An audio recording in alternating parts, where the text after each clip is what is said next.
শিক্ষা প্রতিষ্ঠানে শিক্ষক নিয়োগ করে শিক্ষার সঠিক পরিবেশ নিয়ে আসা হোক। আমি মাননীয় মন্ত্রীর কাছে জোর দাবি জানাচ্ছি, এইসব শিক্ষা প্রতিষ্ঠানে শিক্ষক নিয়োগ করে শিক্ষার সঠিক পরিবেশ নিয়ে আসা হোক। মাননীয় মন্ত্রী, আরেকটু বলি, সদ্য সরকারিকৃত কলেজগুলোতে যে বিধি রাখা হয়েছে সেখানে কোনো বদলি নাই, কোনো পদোন্নতি নাই।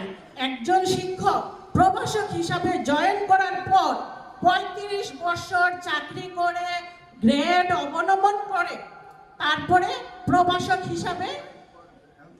হিসাবে চলে যাচ্ছেন চোখের পানি নিয়ে। এখানে শুধু হতাশা, হাহাকার।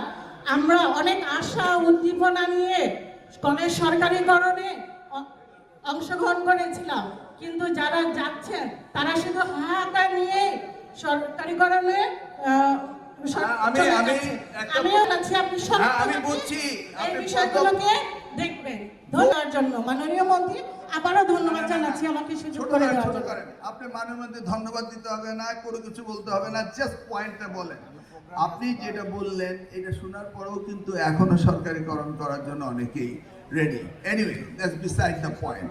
পয়েন্ট হচ্ছে শিক্ষক নেই, দ্যাট ইজ দ্য পয়েন্ট।